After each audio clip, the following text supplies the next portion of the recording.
இது ஃபர்ஸ்ட் மலேசியாவின் செய்திகள் உங்களுக்காக.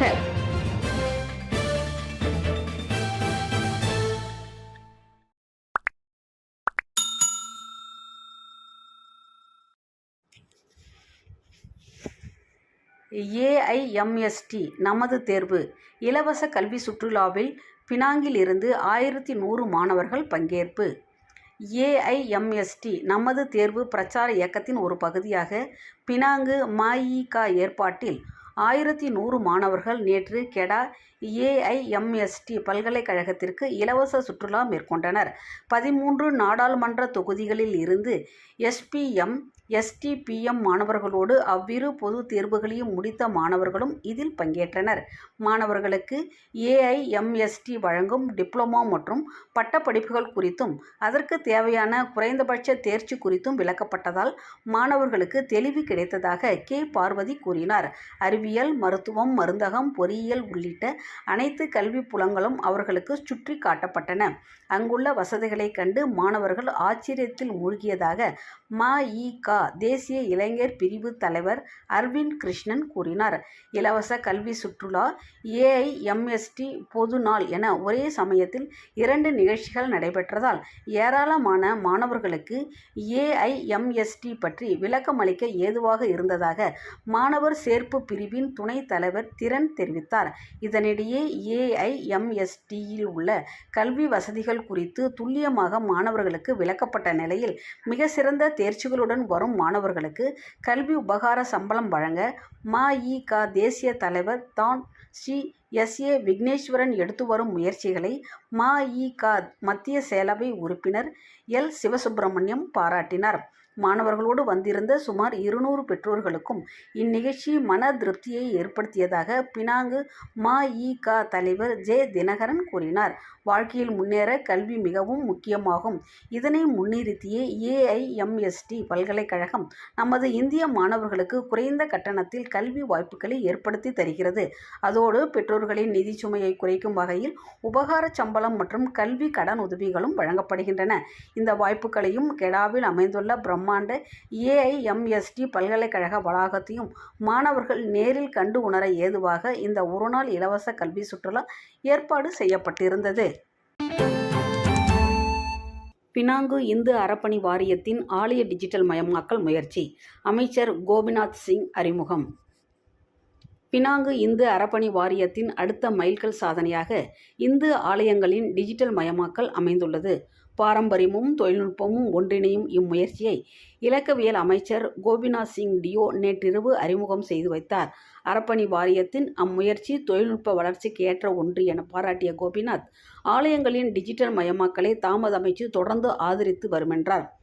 பட்டவர்த் ஸ்ரீ மகா மாரியம்மன் தேவஸ்தானத்தில் நடைபெற்ற இந்நிகழ்ச்சியில் பினாங்கு முன்னாள் முதலமைச்சர் லிம் குவான் யங், இந்து அறப்பணி வாரியத்தின் தலைவர் RSN ராயர், துணைத் தலைவர் senator doctor Lingeswaran, Bagan Dalam சட்டமன்ற உறுப்பினர் குமரன் கிருஷ்ணன், பினாங்கு மஇக தலைவர் ஜே. தினகரன் உள்ளிட்ட பிரமுகர்கள் கலந்து கொண்டனர்.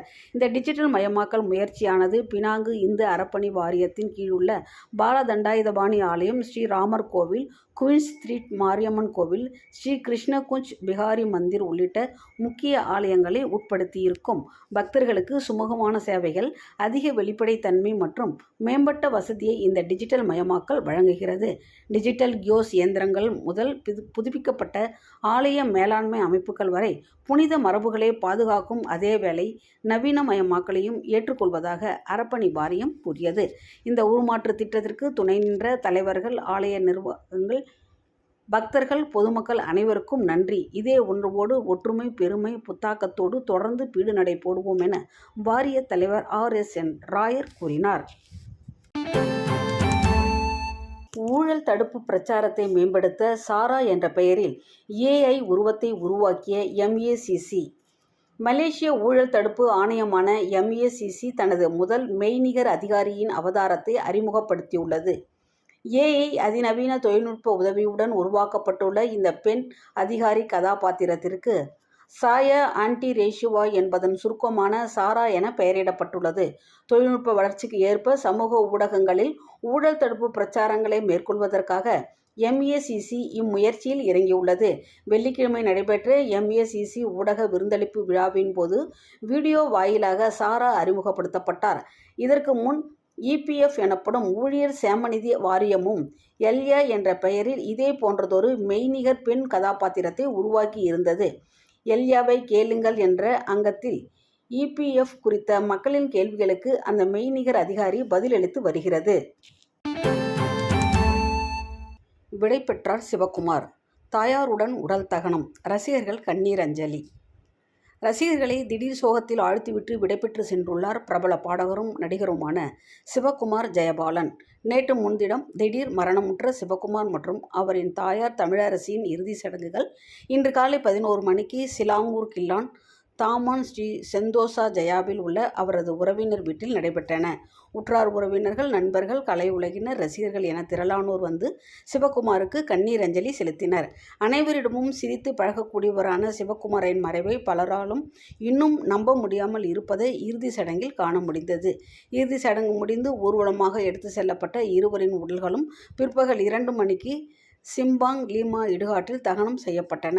48 வயது சிவகுமார், 76 வயது அவரின் தாயாருடன் கோலாலம்பூர் ஷெரஸ் தாமான் டேசா பெட்டாலிங் அடுக்குமாடி குடியிருப்பில் முன்னதாக இறந்து கிடந்தார். இருவரும் 11வது மாடியிலிருந்து குதித்திருப்பது தொடக்கக்கட்ட விசாரணையில் தெரியவந்ததாக இசெராஸ் போலீஸ் கூறியது. அம்மரணத்தில் குற்ற சம்பவங்கள் எதுவும் இருப்பதாக இதுவரை ஆதாரங்கள் கண்டுபிடிக்கப்படவில்லை என்றாலும் மேற்கொண்டு விசாரணைகள் நடைபெறும் என்றும் போலீஸ் தரப்பில் தெரிவிக்கப்பட்டது.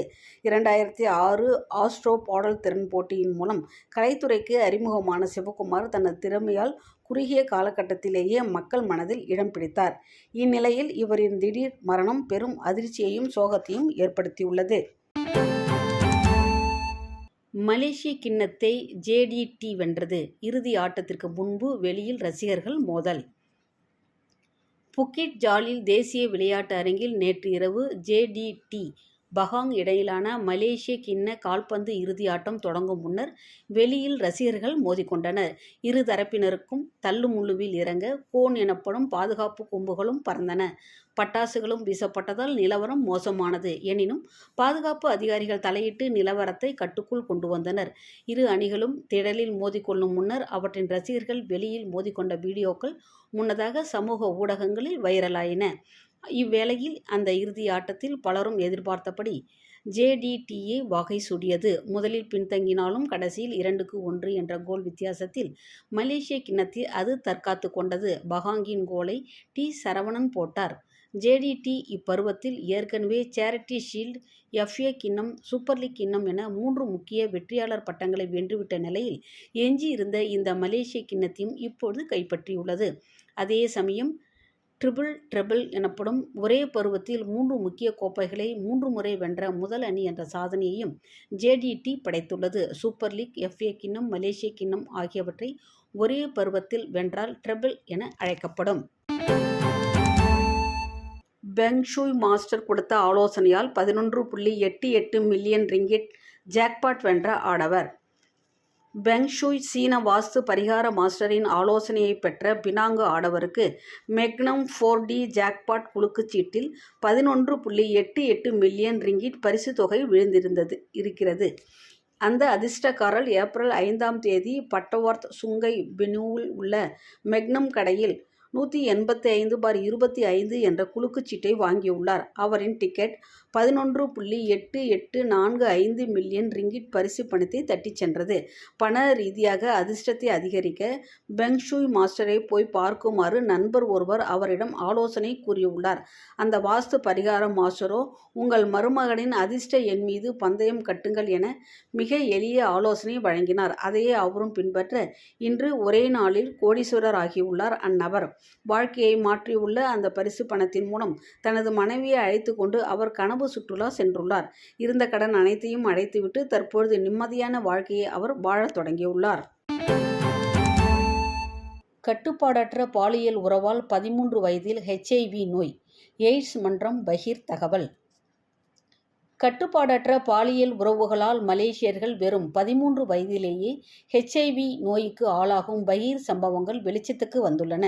பள்ளி மாணவர்கள் மற்றும் பல்கலைக்கழக மாணவர்கள் மத்தியில் HIV தொற்று அதிகரித்து வருவதற்கு கட்டுப்பாடற்ற பாலியல் உறவு கலாச்சாரம் முக்கிய காரணமாக இருந்து வருகிறது. 13 முதல் 19 வயதிலான 11 வயதினரில் 4 விழுக்காட்டினருக்கு HIV கண்டிருப்பதாக மலேசிய எய்ட்ஸ் மன்றம் அதிர்ச்சி தகவலை வெளியிட்டுள்ளது. HIV தொற்று அபாயம் பற்றி அவர்கள் அறிந்திருக்கவில்லை என்பது கவலையாகும் என அம்மன்றத்தின் செயலாளர் டாக்டர் சைத்தோன் யாஹ்யா கூறினார். எனினும் போதைப்பொருள் பழக்கத்தால் உண்டாகும் HIV நோய் தொற்று சம்பவங்கள் குறைந்து வருவது சற்று ஆறுதலாக உள்ளது. போதைப்பொருள் ஊசியை பகிர்ந்து கொள்வதால் ஏற்படும் அபாயம் குறித்து தொடர் விழிப்புணர்வு நடவடிக்கைகளை நாம் மேற்கொண்டு வருவது அதற்கு காரணமாக இருக்கலாம் என்றார் அவர். இதையடுத்து பாலியல் நடவடிக்கைகளால் பரவும் HIV நோயை கட்டுப்படுத்தும் முயற்சிகளில் கவனம் செலுத்தப்படுகிறது. நோயாளிகள் எங்கே எப்படி உதவிகளை பெறலாம் என்பது வரைக்கும் எய்ட்ஸ் மன்றம் விழிப்புணர்வு திட்டங்களை அதிகரித்துள்ளதாக சைத்தோன் கூறினார். சுகாதார அமைச்சு வெளியிட்ட புதிய புள்ளி விவரங்களின்படி 1986ஆம் ஆண்டிலிருந்து 2023ஆம் ஆண்டு வரை 1,35,035 HIV நோயாளிகள் பதிவு செய்யப்பட்டுள்ளனர். அவர்களில் 54,365 பேர் கட்டுப்பாடற்ற பாலியல் உறவுகளால் அந்நோய்க்கு ஆளானவர்கள். இதில் அதிர்ச்சி என்னவென்றால் கடைசியாக பதிவான 8 HIV சம்பவங்கள் 13 வயதுக்கு கீழ்ப்பட்டவர்களை உட்படுத்தியதாகும். இவ்வேளையில் 62 விழுக்காடு HIV நோய் பரவல் ஓரின மற்றும் இருபால் சேர்க்கையாளர்களை உட்படுத்தியுள்ளது. 33% சம்பவங்கள் மாற்று பாலினத்தை உட்படுத்தியிருப்பது தெரியவந்துள்ளது. மலாக்காவில் சாலை சமிக்ஞை விலக்கு பகுதியில் பிக்கப் லாரி மோதி மாது பலி. மலாக்காவில் சாலை சமிக்ஞை விலக்கு பகுதியில் ஒரு மோட்டார் சைக்கிளை பிக்கப் லாரி மோதி தள்ளியதில் 53 வயது மாது உயிரிழந்தார். மோட்டார் சைக்கிள் ஓட்டியான 57 வயது அவரின் கணவர் படுகாயமடைந்தார். சம்பவத்தின் போது டூரியான் துங்காலில் இருக்கும் வீட்டிலிருந்து பாலாய் பாஞ்சாங்கில் உள்ள உணவகத்துக்கு ஹோண்டா வேவ் 125 மோட்டார் சைக்கிளில் அவர்கள் சென்று கொண்டிருந்தனர். இரவு 11 மணி அளவில் சாலை சமிக்ஞை விலக்கு பகுதியில் அவர்கள் நின்றபோது மாலிமிலிருந்து பாஞ்சாங் சென்று கொண்டிருந்த மிட்சுபிஷி டெரிட்டோன் வாகனம் பின்னால் மோதி தள்ளியது. அதில் ரோஸ்லீனா சினான் சம்பவ இடத்திலேயே உயிரிழந்தார். கணவர் ஹீஷாம் ஓமார் படுகாயங்களுடன் மருத்துவமனையில் அனுமதிக்கப்பட்டதாக மலாக்கா தெங்கா போலீஸ் தலைவர் கிறிஸ்டோபர் பத்திட் கூறினார். அந்த பிக்கப் லாரி ஓட்டுநருக்கு காயம் ஏதும் ஏற்படவில்லை. அவர் உடனடியாக அங்கிருந்து தப்பி ஓடினார். பின்னர் 13 மணி நேரங்கள் கழித்து போலீசிடம் சரணடைய வந்தபோது அவ்வாடவர் கைதானார். இன்று முதல் அவர் விசாரணைக்கு தடுத்து வைக்கப்படுகிறார். கூச்சிங்கில் வாகனம் ஓட்டும்போது துப்பாக்கி சூடுபட்டு ஆடவர் மரணம்.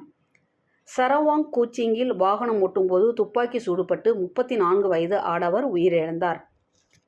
ஜலன் ஸ்டீஃபன் யோங் குச்சிங் சாலையில் சனிக்கிழமை அதிகாலை 5:30 மணிக்கு அச்சம்பவம் நிகழ்ந்தது.